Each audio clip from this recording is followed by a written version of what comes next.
and his wife jumped in the air with excitement. "Do not tell it to anyone," reminded Peter. I am not that stupid to tell it to anyone. Dear husband, we will buy a new house with the money. It will have a garden with lovely flowers. We will buy new clothes and we will have a lot of servants," said the lady. "Now show me the pot of gold and silver coins."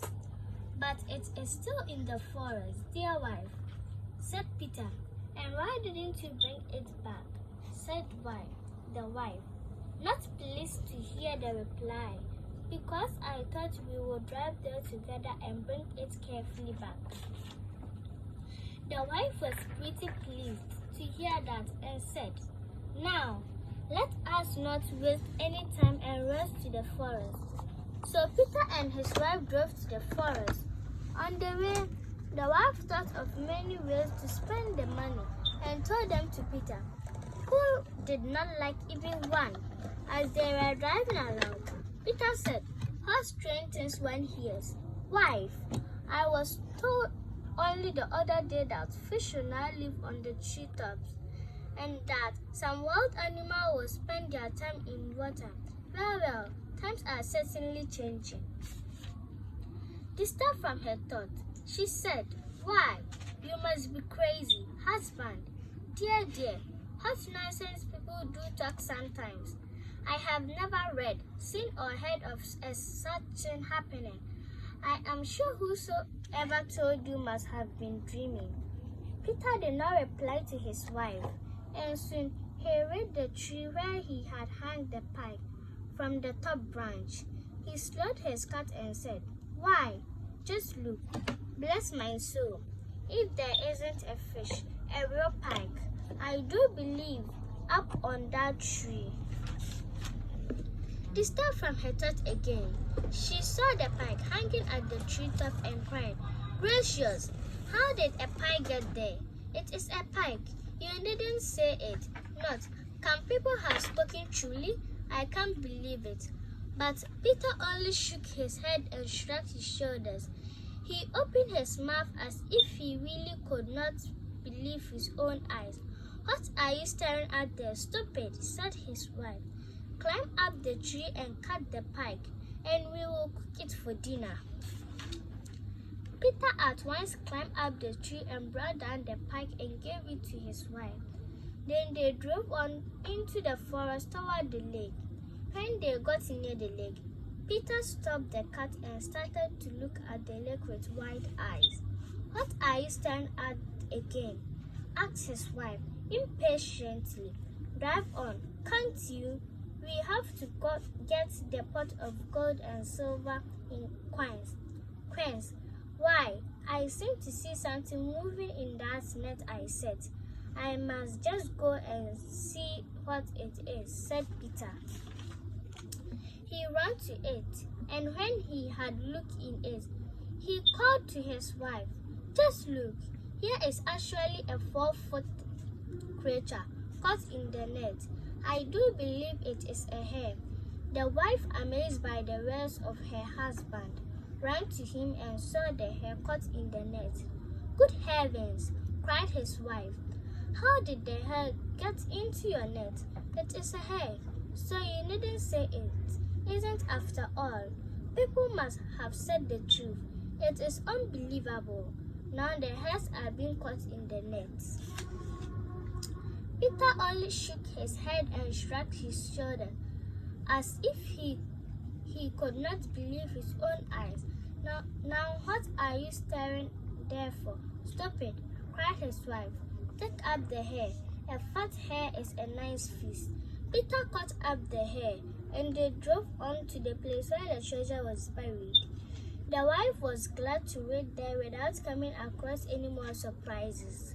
Both of them got down from the cart and went to the place where the treasure was buried. They swept the twigs away, dug up the earth, and took out a pot full of gold and silver coins. The wife was startled to see so much wealth, for she too had never seen so much wealth. Happily, she helped her husband carry the pot to the cart without taking her eyes off the pot. With the pot, they drove home again. With the money, Peter started a new trade and made money with it. He also bought a new house and clothes for himself and his wife. They now led a very comfortable life. They had hearty meals and there was no shortage of anything. Peter bought his wife everything except wisdom, and she remained as foolish as ever. Every day, when Peter was away, she brought a lot of people to lunch. One day, when Peter came to know about this, he grew very angry. He tried to make her understand, but she did not listen. She kept on feasting and spending money like water. One day, Peter grew very angry and scolded her badly. "You have got no right to scold me," she cried. "We found the treasure together and together we will spend it." Peter was patient but alone. He said to her, "You may do as you please, but I shan't give you another penny." The wife was very angry too, and with the money, she had gained power to agree with her husband. And when it came to this, she was really shy. Oh, what a good-for-nothing fellow to want to spend all the money himself. "But just wait a bit and see what I shall do," she said, now that she did not have money to feast. Off she went to the chief of the village to complain about her husband. The chief said the secretary to Peter, "Orders you to give all the treasure you found into my care."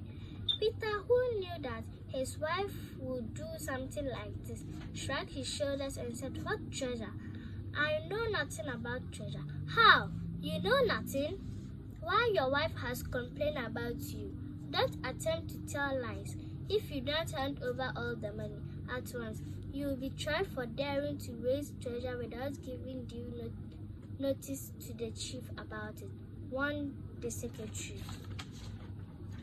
"Pardon me, Your Excellency, but what sort of treasure was it supposed to have been? My wife must have dreamt of it, and you gentlemen have listened to her nonsense." "Nonsense? Nonsense indeed," broke in his wife. "A pot full of gold and silver coins, do you call that nonsense? You are not in your right mind, dear wife. Say, I beg your pardon.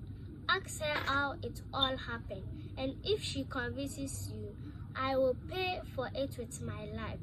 "This is how it all happened, Mr. Secretary," cried the wife. "We were driving through the forest, and we saw a pike up on the top of a tree." "What, a pike?" shouted the secretary.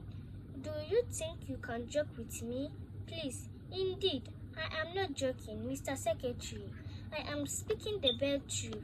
Now you see, gentlemen," said Peter, "how far you can trust her when she speaks like this. Perhaps you have forgotten too how we found a live hare in the river," said wife. Everyone roared with laughter. Even the secretary smiled and stroked his beard. And Peter said, "You see for yourself, gentlemen, how far you can believe her." The secretary could make nothing of it all and drove back to the town. Peter's wife was so laughed at that she had to hold her tongue and always obey her husband after that. Thank you. Thank you too. Wow, you heard it from Awusi. Such a wonderful readers from African Renaissance Complex. I'm